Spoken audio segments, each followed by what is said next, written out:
Good afternoon, everyone. We are from Group 7. So today we will be presenting our project about nonlinear regression analysis on data of poverty and concrete strength. So there are 5 members in Group 7, and the members you can see on the screen, there are 5 of us.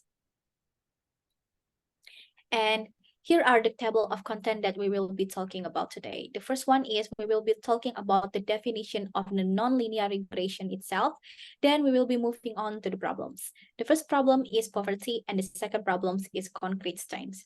Then we will have our conclusion, and we will wrap things up with suggestions.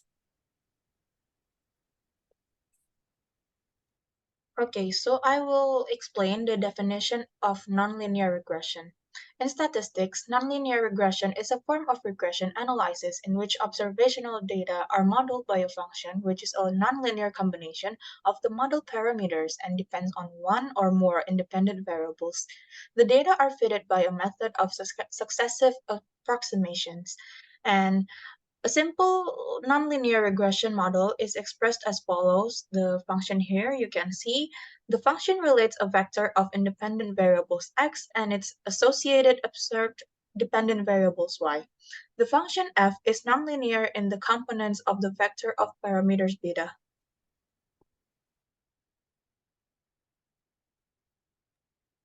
So here is our first problems. What is poverty? Poverty is seen as an economic inability to meet basic needs measured in expenditure. Statistic Indonesia, or BPS, further defines poor people as people with an average monthly per capita expenditure is below the poverty line. So there are 5 dimensions of poverty. There are net enrollment rate, total open unemployment rate, proportion of households with adequate sanitations, gross domestic regional products, and last but not least, literacy rate. Okay, so this is the summarized table of all the code in the notebook.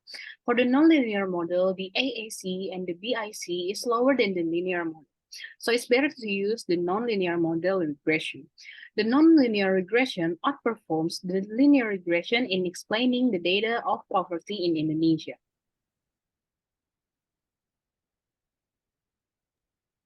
Moving on to the concrete strength, concrete is the most important material in civil engineering. The concrete compressive strength is a highly nonlinear function of age and ingredients. These ingredients include cement, blast furnace slag, fly ash, water, superplasticizer, coarse aggregate, and fine aggregate.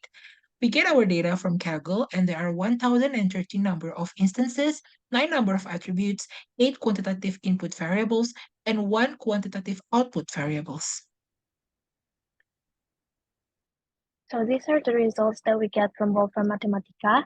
The first one, we tried using linear model, and it results in the R squared of 60%, while the nonlinear model we built results in 92% of R squared.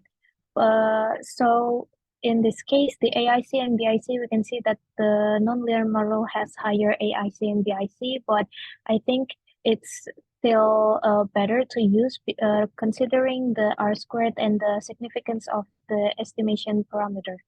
And because of that, we tried evaluating the nonlinear model, and we break the data into train set and test sets, and the results between the train set and test sets is not so significant, meaning that the performance of this model is comparable.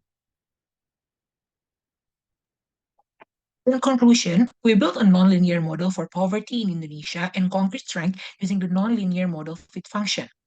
While the nonlinear model does not give a certain interpretation, it does give a better result considering the R squared and the significance of the coefficient parameter.